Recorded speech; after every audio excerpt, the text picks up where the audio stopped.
Hey guys, it's been a while since I've uploaded a video. I've been doing some other things, and I have a different venture that I've been working on in a different channel. But I really want to start tapping back into this channel because I think the conversations that I was having on here previously are relevant considering what's going on in the world today. A lot has happened since I last posted on this channel.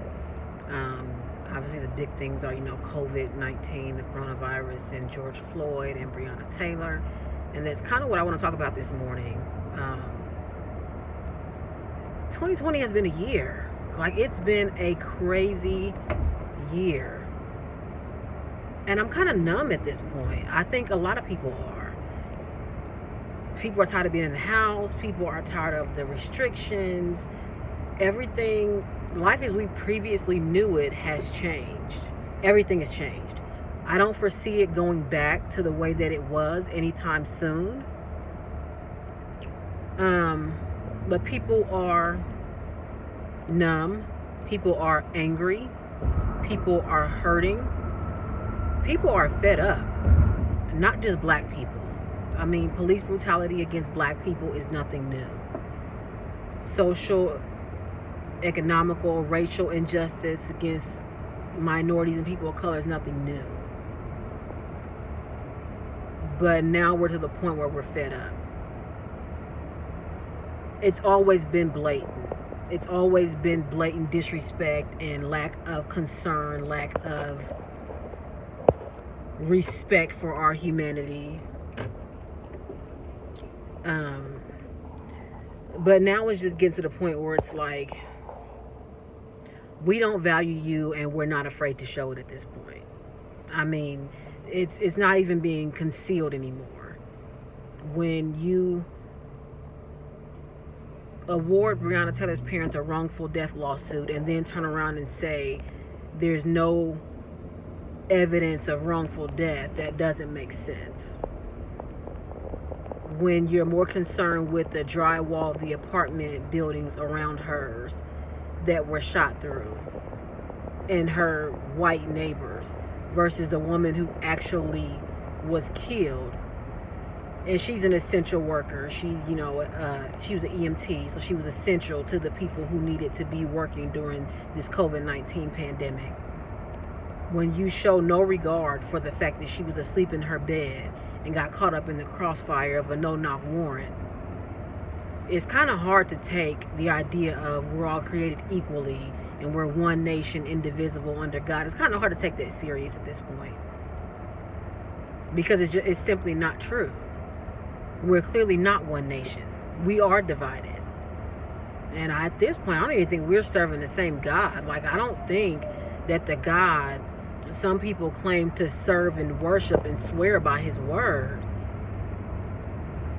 would be okay with what's been going on in America for forever. And this isn't a knock on religion or a God or anything, but I just don't think we're serving the same God. It just doesn't make sense to me. I found some solitude and I've taken rest during this time. I've enjoyed, and I'm an introvert, so I've always enjoyed the silence, but I've really taken the time to enjoy the silence of what's going on right now, and the fact that we have to be isolated from each other, and we have to be social distant from each other. And sometimes you find the answers that you're looking for in the silence, and that's kind of what I've been doing. It's been refreshing, it's been enlightening, but it's also opened my eyes to what's really being said and also what's not being said in America right now. We're a sad, sad nation. I mean, it's I don't even know what else to say about it, but it's really sad. The narrative used to be that you were a criminal, a thug.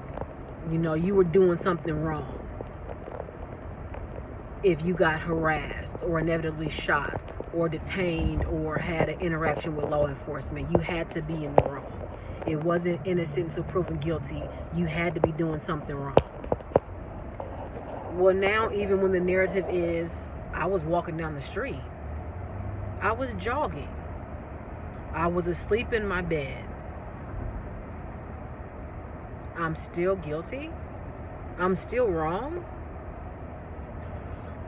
and nothing is going to be done about it. It just doesn't make any sense.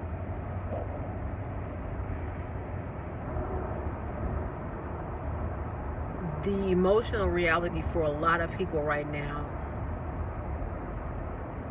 is we're just numb.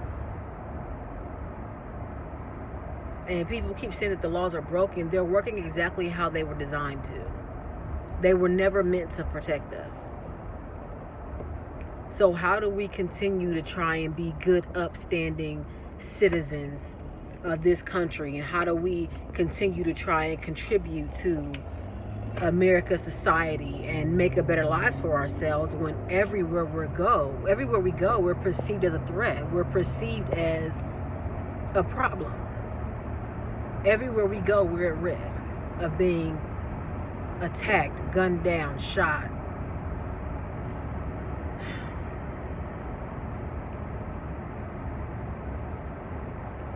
How is it that we can be so outraged, angry, hurt, betrayed, afraid, fed up, just everything all at once? Like every day we have to go out into the world and we feel these emotions all the time, all at one time, all the time. It's just sensory overload of emotions, of being afraid that you might not make it home. One chance encounter. It's to the point where I have to be more conscious of even being in traffic. You can't be too aggressive in traffic. You know, somebody stop at a red light for so long, just blowing your horn and be like, hey, the light's green. Somebody might decide to get road rage and turn around and shoot you. Like, everybody's just so on edge all the time. That's no way to live. Like, and you still have to go into the workplace and go out into the world and be professional and polite and functioning. And how do you do that with all of this stuff circulating in the back of your mind? How do you do that knowing that there's somebody else out there who's probably getting shot down by a police officer and their story just ain't been aired yet? And it could be your brother, your sister, your son, your husband, your uncle, your cousin, somebody you love and care about.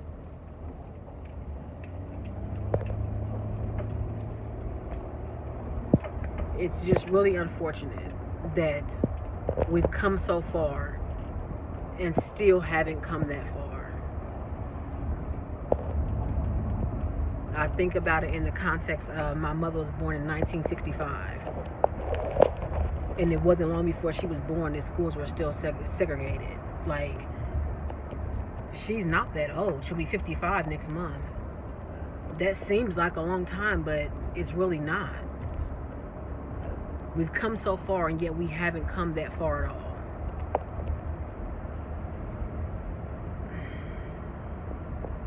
I hope that when I'm 55, my daughter isn't still saying the same thing. I would hope that by the time I'm 55, we've come farther. We've went farther. We've grown farther. We've evolved farther as a nation.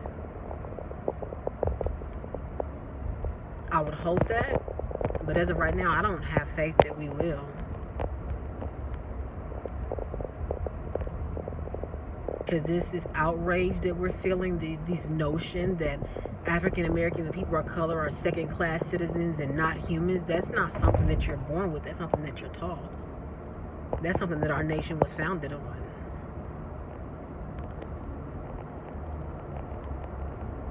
We can change the laws. But hell, we have laws now that are broken all the time. Until we change as people,